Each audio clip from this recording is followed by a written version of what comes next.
everyone? Good, mate. Yeah, How are good. you? Yeah, good. Excited for tonight's show. Fully. Gonna be sick. Ipswich last night. Yeah, Ipswich. How was that experience?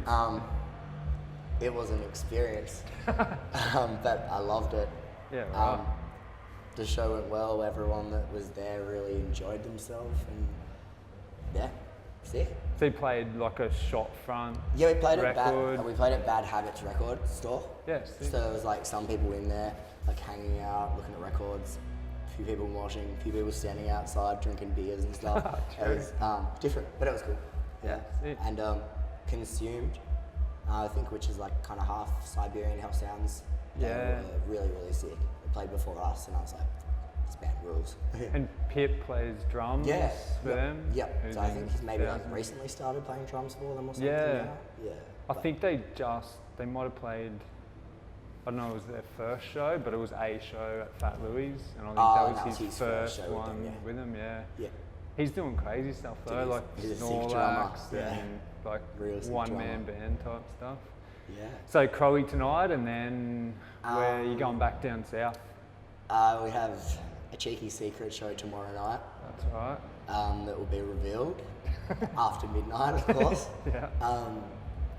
Other than that, then we have Gold Coast, Southport, and then I'm playing like another like DIY show somewhere in between Queensland and Newcastle, which is also kind of like a secret show, I guess. Yeah, fully. And then we get to Newcastle on Tuesday, and then it's like so forth, Sydney, Canberra, back to Melbourne, and then finally getting home to Tasmania. Fully. So a couple Have shows down you there. flown, like other than Tassie to Melbourne, have you flown anywhere else, or have you driven the whole way? We flew, at the start of the tour, we flew to Perth and just hung out with the Death Twitch crew. Yeah. Shouts, biggest legends, and very sick band. So yeah, we flew to Perth and hung out, played the show, met up with Hexus, and then flew to Adelaide, Yeah. and then it was basically like van from Adelaide. Yeah, Yeah, right. so That's huge. done kind of like a lap already. So it's Yeah, like, and then going back. and then down. then going back. What is it, like 20? Well, it was 22 with like 2 off dates, but we've kind of Okay. like filled the off dates with secret shows, so 24 Yeah, that's hectic. straight, I guess. We had one break, but it was everyone was really bored. Yeah, So we played right. like 8 shows in a row, and then everyone was like, "Oh, what do we do now?" Yeah, like agree. sitting around. And then I realized why Hexus like tour like psychos for a whole year, because that's just like, Yeah. yeah, I want to do that. I think it's mad, like this little leg will be sick because you're not doing like 8 hours drive every day Nah, like, and there's then been play a a couple. show. Like, There's been a couple ones that have been like a bit pushy, like waking up in Melbourne after a show, and then having to get to Sydney to like open the show and not promote the show, but you Yeah. know, like get on the doors and like sort it yeah, out. load in and stuff. Yeah, and like, you know, I'm trying to like get people to pay, and they're looking at me like I'm just this weirdo trying to ask them for money. So I'm just like, no, I actually am working on the door. Can you please pay? It's like, yeah, but it was still cool. But that was like probably the most rushy kind of thing that we've had so far. Other than that, everything's been like super chill in the van, and yeah, not too bad. I haven't had to drive yet, so that's been cool. Really? Bit of a change. Well, How have you jagged up? well, I don't know. I kind of lucked into it, maybe. I think like some of the older guys have just like taken control, maybe. Yeah, sick. They're just like, Good if you can get it. yeah, I'm happy to chill in the back of the car and listen to music and just like fade out, dude. I'm like, yeah, last time just like driving, when we did like our last little run, like East Coast run, and I just drove the whole way. Yeah. Um, I think we crossed paths. And yeah, then yeah, you yeah, and, yeah, fully. Like yeah. you and Whitey and Cunno. Yeah, were yeah, yeah. going So like, back. I drove like all the way from like Brisbane to Canberra over those days, and then like towards the end, I was like, fuck, I can't drive anymore, and I was so grateful for good old Dylan White to drive me all the way back to Brisbane. The man, I just Mr. had to- Legend. Yeah, the legend. I just had to keep him, keep the playlist going, keep a good combo going, keep him occupied. Yeah, Nah, sick. that was chill. So, where did it start for you, Luke? Where'd you grow up? I grew up in Hobart, Tasmania. Yeah. right in town? No, I actually grew up like kind of more in Acton, from Okay. like my memory. So Acton is like east side, kind of like in Hobart, like over the bridge. Yeah. So I grew up there, went to like school and stuff. Yeah. and Do you have that brothers side. or sisters? Yeah, I have two Right brothers. then? I have two younger brothers. We're all 2 years apart. So I'm 28, Kurt's 26, and Ethan's 24. Yeah. And yeah, and it's sick. We get along really well. Kurt used to be heaps into hardcore and stuff, and now he's like doing his own thing and stuff. which is Yeah, cool. right. But yeah, no, it's it. We like kind of got into hardcore at the same time, which was fun back in the day. Yeah, that would have been mad. Are they all still local? Like they still living around Hobart? Yeah. Kurt's just got his own place, which I'm heaps proud of him. Like he works really hard. Like obviously a different lifestyle to me. Like I'm just like sporadically I'm gonna do this and that. Yeah. And I want to do this stuff. Kurt, like my brother's just like gotta get a house, hell right. good electrician, The that dream. kind of stuff. But it's a life you choose.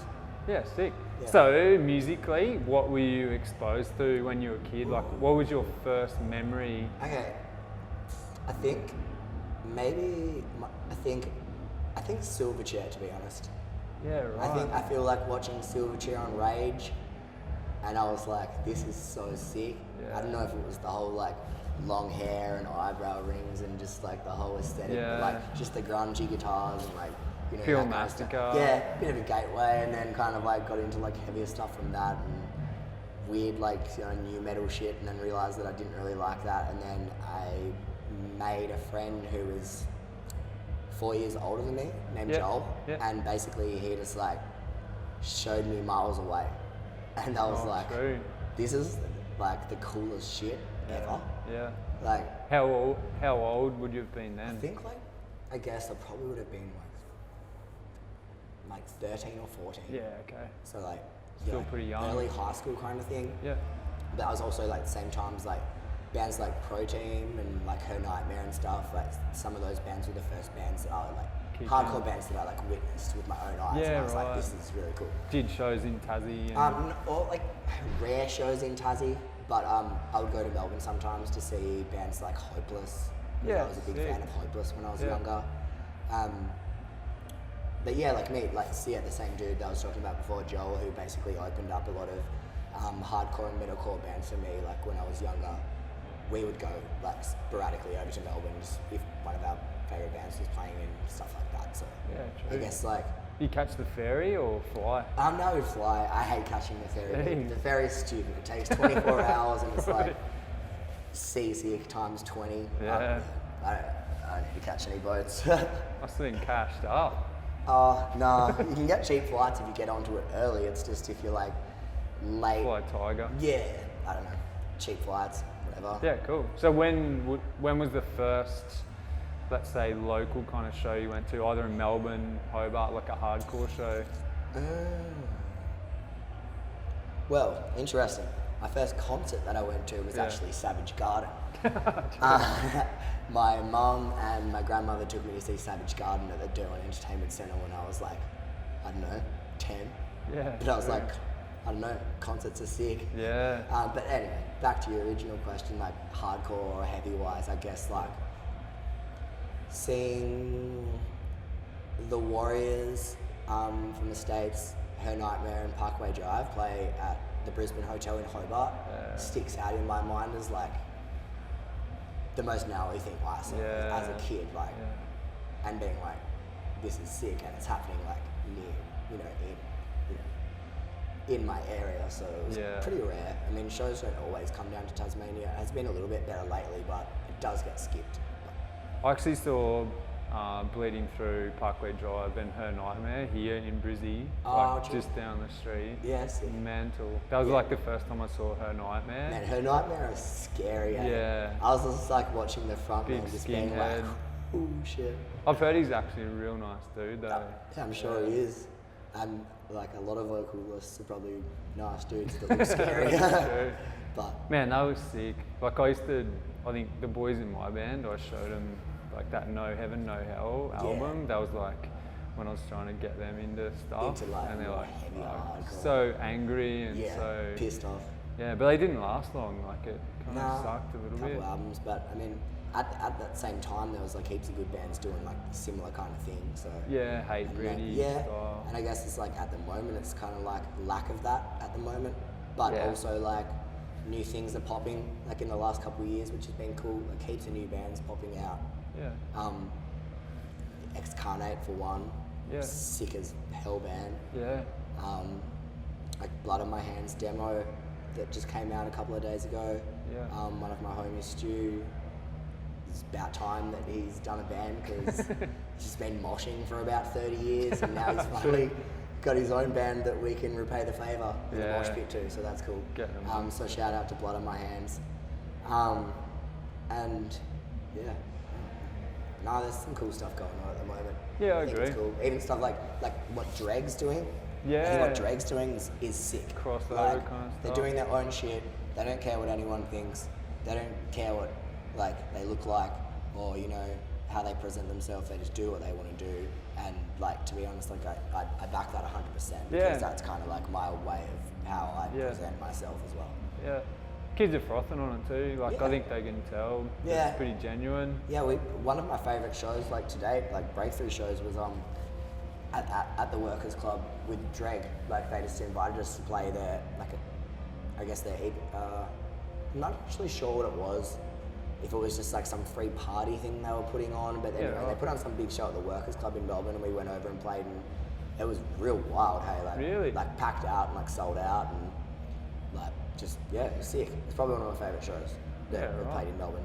That's mad. Yeah. So from like those days when you were like 13, what changed through high school? Oh, high school Music changes. wise.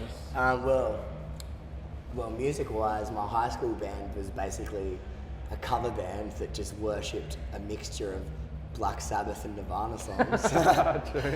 So I don't really know how that came to be a thing, Yeah, but right. that was my first introduction to like live music. Yeah. but- What were you doing? Were you singing, playing Yeah. guitar? I was singing, I was singing Black Sabbath and Nirvana covers. Yeah, right. But gotta start somewhere. Yeah, fully. Where'd you get that in? Like, were your parents or in your family I think, home? like, What kind of stuff were my- they listening to? My dad used to listen to like heavy rock and roll when he was like a bit younger and stuff. So as I like growing up when I was a kid, I used to remember hearing like AC/DC and just like heavy Australian rock and roll. Yeah. And then Pub rock. Yeah, and then my uncle like gave me In Utero by Nirvana, Yeah. and like he was just like, yeah, don't tell your parents and you'll like this because you like Silverchair. So I'm Yeah, like, yeah. sick. And listened to it and I was like, this is hell cool. Just like all the, just yeah, I don't know. Influences in. Yeah, influence and style and stuff. How long did that first band last? Maybe a semester or like half a year or Yeah, something. okay. Were you Yeah. like literally jamming in the school jam room and that's yeah, it? it was Or like lunchtime jams and then we played some like formals and School stuff. concerts Yeah, and school stuff. concerts. Pretty funny. yeah, sick. Thinking about doing that and doing this, bit of a change, but What was your next band? breakthrough. Yeah, true. Yeah, massive highest. Right. I had a car accident when I was 21, Okay. which put me like basically into like a 5-year highest of life really. Wow. So I guess breakthrough started when I was finally finished with the whole like rehabilitational Yeah. side of my injuries and stuff from my car crash. Yeah. And also like the mental side of it all as well. And I think like after that and after nearly dying from that, I think like a lot of things like changed in my head, like a lot, not like changed in my head, but like a lot more drive, like a lot more like things that I used to think that I wanted to do, but Yeah. like never really like pictured or like saw it as a possibility or like Yeah. knew people that I could do this with or, that kind of thing. Cause like growing up in Hobart, it's like it's a pretty small like kind of place. Like I mean, there's a lot of good musicians there and stuff, but then they stick to them, and it's like it's hard to like get into that. Integrate. Yeah. So like basically with Breakthrough, it was like we went and saw me and Tom went and saw Code Orange when they came on their first Australia tour. Yeah. Um, and just like watched all the opening bands and stuff that night, and like just left, just being like, dude, we need to do this, hey, like I really want to do this. And he was like the same, and like Tom used to drum a lot, but he was like the same, like kind of just stopped for a while because there was nothing going on, and he was doing his other stuff. And at this time I hadn't met Sam, hadn't met the other guys, and yeah, I guess like bumped into Sam, and just like straight away we were just reeling off bands, and I was like, oh, do you know that band? Yes. What? That's crazy. Someone in Hobart knows Disembodied. But like, you know, so straight from the get-go with me and Sam, it was just like, all right, you're obviously going to play guitar. Yeah. And now we've got a drummer, and then just built from there, I guess. Yeah, right. And unfortunately, we're the only 3 original members that remain. But I mean, we had Will, and Will was great, and he toured with us and played like on our first like shows out of Tasmania as well, which was really cool. Yeah. And then he just, I guess like it was more like we wanted to tour more and you know, miss work and, you know, sacrifice. Have a crack at it. And I guess like he was like keen to do that, but also like, you know, I needed work, and I needed, stability. Yeah, that kind of stuff, which is completely fair. Like, if you know, I'm kind of lucky to have a position where I'm in, where I can like do this and then go home and work a few days and then leave again, and like that kind of stuff. So yeah, flexibility. Yeah, a little bit. It's a dream, eh? Like cool. So many dudes work at JB Hi-Fi or guitar shops. And if they're gonna have a crack. So we'll go back. So when you say hiatus for 5 years, was that? Did you have any involvement? Were you going to any shows? No. Were you listening to music? Were you, I was obviously always listening to music, but I mean, like. And were you staying in touch with like what was going on in Australian music, or was it literally just? I was kind of just like whatever listening was to my on, favorite bands and like trying to like. I mean, like in all honesty, like the whole thing kind of like spiraled me to a quite a dark place. Yeah. I mean, I used to surf, bodyboard, and skate, and quite active, like as much as I could. I was just liked doing things all the time. So I guess like hitting 21 and then being like, okay, for the next 5 years, you're not going to be able to do any of this stuff that you love doing. Yeah. Like I couldn't draw, and I couldn't, you know, I was in a neck brace for like a year. So after that, I just fell into like a pretty dark hole. And I guess like, if it wasn't for that, I probably wouldn't have a lot of stuff to write about lyrically. So, I mean, you take it as it is, you know. Yeah, life goes on, eh? Yeah, I'm alive. I'm writing about things that happened, writing about experiences that have happened. Yeah. And, you know, it's catharsis for me, and it helps. And regardless if I wish that I could have been doing this when I was 21, I'm doing it now, and I'm like going hard out with my best friends, and that's the most important thing to me. So yeah, I agree. Yeah, respect.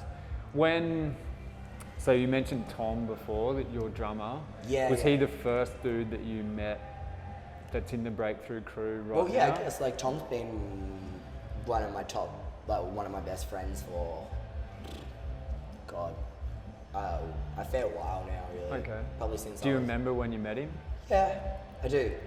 He was this skinny little dude. I think he was wearing like a Day to Remember shirt or something skinny. like that. No, I think he was wearing an Architect's shirt. And me and my friend Joel were like, "Boy, check out that skinny little emo dude wearing an Architect's shirt. Like, let's go razz him up about some hardcore music and stuff." And then just like, Where were you? Like. We were at a friend Callum's house, like just at like a kind of like social get together, and a bunch of mates from here and there, and that's kind of the thing with Tassie. Like, everyone sort of comes in from different groups and gets along, and you know. How long ago was this? That was maybe 10. Yeah, maybe like 9 or 8 years ago, I guess. True. So I guess Tom's been. So when you were like 18, just finishing school and stuff. Yeah, I guess so. Yeah, sick. Yeah, maybe like late 19. I think I met Tom. Okay. Yeah.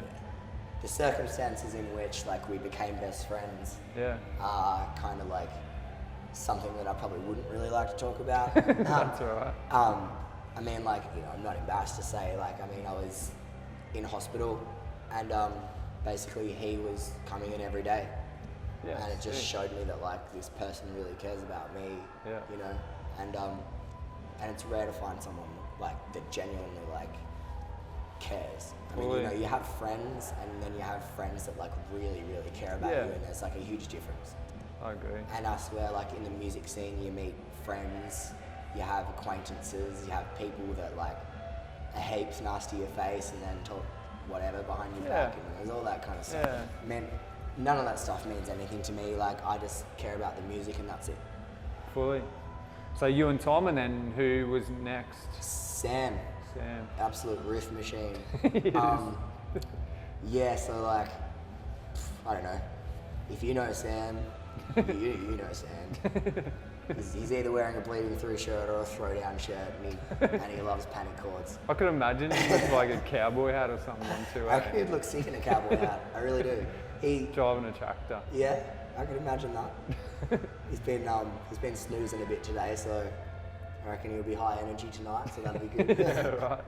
How did you meet him, and where? Oh, rats. Yeah, I think we kind of went over this, but like I met him at same thing. The party. Yeah. No, like at a friend's birthday, and basically like they had a jam space in their house at this guy's birthday. His name is Dylan Leary. Yeah. Nice dude. And basically like, so he built a house and built a jam like room like under the house kind of thing, and had it all set up. Like, I think it was like electronic drum kits and stuff like that. But like when we pulled up and we came down the stairs, like Sam was there just like, I don't know if he was like playing guitar or he was playing drums or he was screaming like, and I was like, this dude's like going off, like he's not holding anything back. And like then I don't know, I think he like saw, and maybe it was something to do with like a shirt I was wearing, and he was like, hey man, do you like that band? And I'm like, yeah. And he was like, oh, and we just got along like talking about bands, and then I'm like, oh well, like me and my friend Tom are trying to start a band like right now, like we wanted to kind of be like old school, like metalcore mixed with like our own brand of like a dark twist on life, because like unfortunately a lot of us have gone through / go through that like constantly, so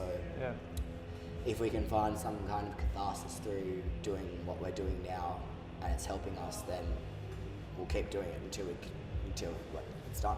Yeah, sick. Figure out the next thing. Yeah, fully. And he obviously was pretty in tune with that. Yeah. Nah, Sam's, I mean, like, in honesty, we all have our demons and we all have our things to fight, which I'm sure everyone does, you know, some more serious than others. Like, you know, everyone's like personal things are their own and it's their own fight. But like we have our fight, and this is how we release it, and this is how we win against our heads. Yeah, fully. Deal with it. So then you had Tom, Sam. So now we got Tom. When did you meet Sam? That was like 2000. I guess like pretty much when the band started. So like me and Tom met Sam literally like jammed a week after. So I guess we've been a band now for like 3.5 years. Yeah, right. I mean like probably 2016-ish. Yeah, something like that. I mean like we were a band for a little bit before anyone like knew about us, especially like being from Hobart. Yeah. So we'd play like some local shows, and obviously like super mixed bills because there's not like a direct hardcore scene in Hobart. It's like there's metal bands, and then there's grindcore bands, and then there's punk bands, and then, you know, we're all friends, so we'll just play shows together, and it's cool. Yeah, sick. It's the way that like it has to be there, because that's just, that's just the way it is, but I like it. So, you, Tom, Sam, when was like the very first jam? And was it just you three guys, or did you say Will? Yeah, so Will would have been maybe at like the second or third jam. I'm pretty sure me, Tom and Sam got together first, and like at Sam's dad's house, and he had this big like area downstairs. Had Sam played in a band before? Sam had played in a few bands before. Okay. Yeah. Had Tom? Tom had learnt drums and played drums like a lot, and then had a bit of like a stop, just because like, I mean, it's obviously a question for him, but yeah, he got into other things. I mean, he was like riding bikes, and he was getting really good at that, and he was doing that, and sick. You know, doing competitive racing and that kind of stuff with bikes, and Yeah. So he went on that kind of thing, and then come back. Yeah. And then so you guys jammed. How long do you reckon, like from that very first jam to the point where you guys had 4 songs or whatever, and you're like, righto, let's play a show? I think like we wanted to do things right. Like we wanted to have a demo out before we played shows. Like we didn't want to like play shows and not have like. No one knew what you were doing. Yeah, like we just didn't want to do that because I just didn't see that as the right way to do it. Not that there's like no right or wrong way to do things in hardcore. I mean, it's hardcore. You know what I mean? Like do it however you want to do it. But like for us, we're like, let's make our demo and then let's play a show. Yeah, cool. So that's how we did it. We made 4 songs. The demo is now off Bandcamp. So if you want it, directly hit me up. And you might get it. But anyway, so like we did that, and one of our good friends, Callum Wells, who's a sponsored bodyboarder in Tasmania, and travels a lot. He was like running a premiere for like a bodyboarding like movie kind of thing, and just like decided he'd put like some bands on and stuff. So pretty much our first show was at like playing in front of a bunch of like surfers and like, you know, like our brothers and just mates and stuff, but it was sick. I'll never forget it. Yeah, I mean, the sound was probably terrible, but like we only had 4 songs, and then when we finished, everyone was like, play another song. So we literally played like a song that we'd already played. I didn't even know if anyone knew it. It was just like, we just did it. So with their cover. Oh, I wish. Maybe in the future. Yeah, right. So when was that first show? Do you remember? Month or year? I'd have to get my phone out, and I don't want to do that. No, that's cool. So I'd probably say like 2.5, 3 years maybe. Yeah, sick. At this point, yeah, something. Who'd like you that. record that demo with? We recorded that demo live in Red Planet Studios in Hobart. Okay. So that was like. It's like a 4-hour session, or. I think we did 12, which was actually quite a lot for a demo, but like it still was like, you know, what we wanted it to just sound rough and dirty, and just like so people could know like what we were trying to do, even though like it was just the start of what we wanted to like become. Do it in one day? All the songs? Yeah. I think just like over a few months of like frequently jamming, like like we were really like excited about jamming. Like jamming was just like after work. It was just like yes. It's like like I think it was like Monday and Wednesday and Fridays we used to just jam like for hours until like either I'd give myself a migraine from screaming too hard because I didn't know what I was doing then, or like, you know, we're all just like dying of sweat because the room was too hot. Yeah, so I was like, you know, but we just loved it, and it was just like passion, and we just knew that like if we kept doing like what we're doing with that much intensity and passion, that like no one's gonna stop us. No. Get on a roll. What do you do now, or what's changed with what you do in like preparing to sing and performing? Oh my god, my performance is pretty I don't really know how to explain my performance, because I feel like when I get onto this stage to perform, I wouldn't say like blackout because that's a silly word, but I mean I definitely take myself somewhere else. Try and get in the zone. I take myself into like dark places to like get them out in a way.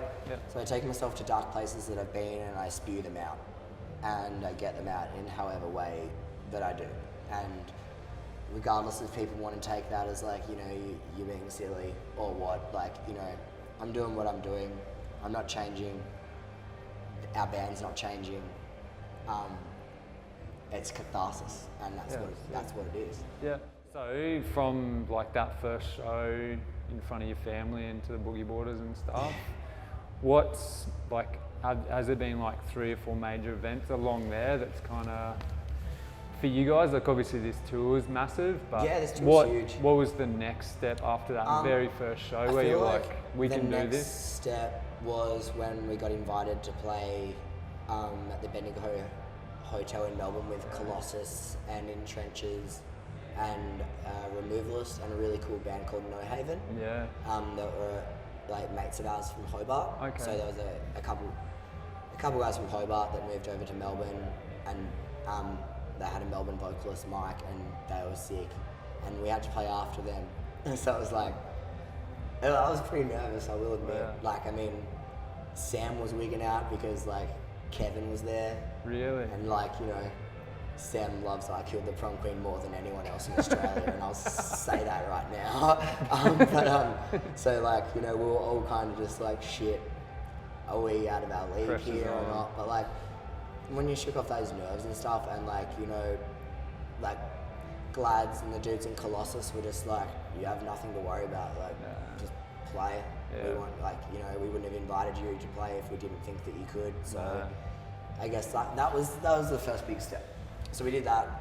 How did that come about? Was it just because you knew the dudes? Yeah, we met them. Like, I mean, I'd known of them through their bands, and then basically we'd met actually down at Dark Mofo in Tasmania, just like in the line. Yeah. Like, one of the dudes came up to me and was like, "Oi, are you wearing a 7 Angels 7 Plagues hoodie?" And I was like, "Yeah, dude." And he was like, "Sick."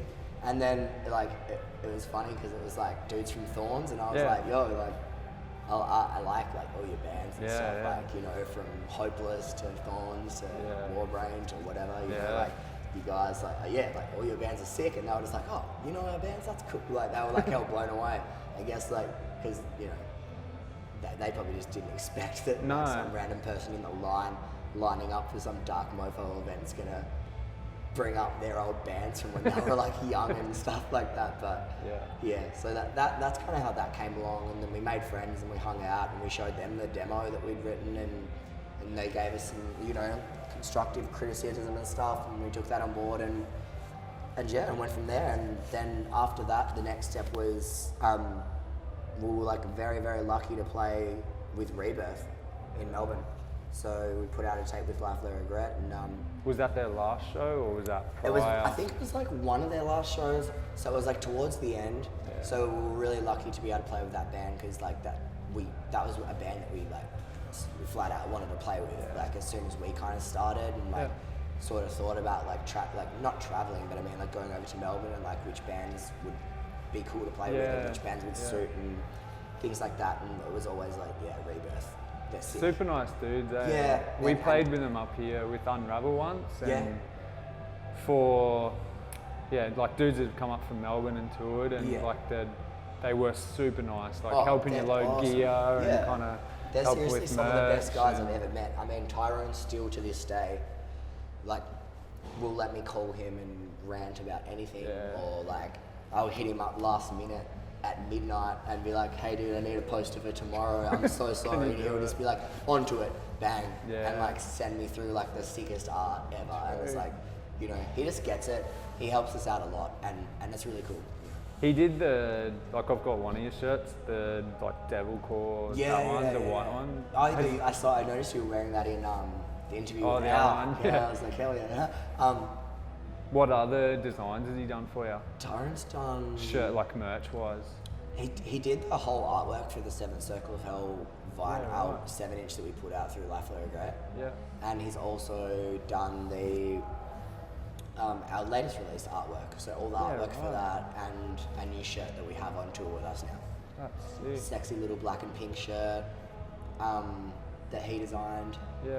Which is kind of like the death of the Seventh Circle, and 2 new songs in our progression, I guess. Yeah, sick. Yeah, I like him. I've been flogging him. Thank you. I really like him, and I was really stoked to get Candace from Crave Death, that Brisbane local band, to chuck some guests on, and it just like, she's got the gnarliest vocals, dude. Like, fully. It's so sick. When I heard them like mastered, and I got it back, and like people like, and I was showing it to my mates, and they're like, "Oh, is this you?" And I'm like, "Nah, dude, this is like my mate Candace." Yeah. Right. And like Candace, like female. Yeah. I was like, "Yeah." Yeah. And they were like full blown away. Like, they're like, "Dude, like this is really, really heavy." And I was like, "Yeah, I know." That was the same, like, for me, when I first heard Cursed Earth, like back in the day, Yeah. I had that same moment where I was like, Yeah, same kind you're of thing. still kind of like, oh, you know it's a female singing, but it's so hard to tell, Oh, you couldn't. which is sick. Yeah. It's so cool. Nah, Jazz has got mean vocals and even meaner now. Watch out for Death Twitch. So from there, Rebirth, then what's happened in between? Any other key?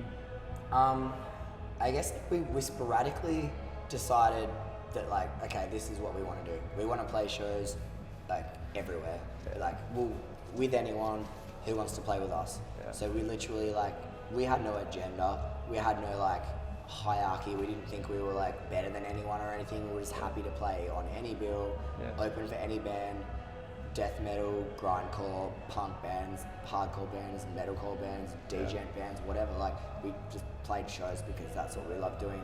And I guess like sporadically we started doing like small runs and stuff. I guess like that started with our friends Rage from Newcastle. Yeah. So we started doing a lot of stuff with them, which was really cool. Made quite a nice relationship with those guys and did a few shows with them, and also did like a little run with Fatalist as well. Yeah. And it was cool to meet Kragos and, you know, I've been a fan of like, you know, some of his older metalcore bands from back in the day and stuff. So just like, you know, a lot of it's just like a bit like mind blowing. Like, you know, you see these people that you like watch on YouTube and stuff when you're a kid and like downloading their music off of LimeWire and MySpace, and then all of a sudden you're like hanging out with them and it's just like cool, you know? Yeah, sick. It's a little bit bizarre, but it's sick. I mean, yeah, it is what it is. So things are still moving, and then, so from there, what's, say like in the scene, have you been lucky enough to have like, say a mentor or like, I know you mentioned Tyrone before, is there anyone else that you've kind of, that maybe had a longer relationship where you've just been able to call them or text them or whatever and say, oh, what do you reckon I should do here? Like musically, not life-wise? Music, like, I know what he likes. We're on the same page with like the imagery and the art and the performance and the whole thing with Breakthrough. Like I feel like me, Tom and Sam and our new bass player Jed are all on the same exact like path. Like we know what we want, we know what we want to make, and it's just so I guess getting back to your question, like to be honest, like Sam's an encyclopedia of hardcore and metalcore, the good kind. Yeah, totally. So yeah, I'll go to him usually if I want to talk about bands or talk about like serious stuff about music, or you know, like is this a good riff or is this not a good riff, or you know, like you know, I love working with Sam. I really like to work with Sam. Yeah, fully. So yeah, blessed that I got to meet him and that this whole band got to become a thing. Yeah, get to hang out. Because it's weird to think like if it didn't become a thing, like where I would be, because I can't really imagine that I'd be anywhere. Yeah. I don't want to sound like a downer, but like that's just realistically, like I just don't know where I'd be if it wasn't for this band. Yeah. Man, that's powerful. Yeah, I guess it just shows that it's like, it's not, you know, we're not doing, like, without sounding rude, this is for us. Yeah. I mean, it's for us, but we love that people like it, and you know, and that's important to us as well. I mean, like playing in small towns like Ipswich and Lismore and stuff over the last few days, and like Port Macquarie as well, and having like literally people like coming up to you and being like so grateful that you came to their town, and they're just like shocked that you even like bothered to stop by, because there's a lot of weekend warriors out there that will just hit the big cities on the weekends, and it's like, you know, that's cool, but growing up in like Tasmania and stuff, like I understand that whole like small town vibe, and like when bands come through, like you get stoked. Like, it's sick, and like even if it's a band that you haven't seen, like a lot of the people at the last 3 shows, like some knew Hexus, some didn't know Hexus, some knew Breakthrough, and some didn't know Hexus. So it was like a mixture of people, but it was sick. Everything was cool, and everyone just like really loved it and appreciated it. And it's like, you know, but I'm not saying that like I like those shows more than like tonight. You know, like I know that tonight's gonna be a big show, and I'm psyched. The lineup's super sick. Yeah. And I have like a few of my favorite bands on a bill, so like I can't really complain at all. No. But yeah, I don't know. I guess to us, like a show's a show. Play to 6 people or play to 666 people. It doesn't bother us. Yeah, go out. Thanks heaps for your time, Luke. I No really worries. appreciate it, man. Nice, it's been good. Thanks for having me.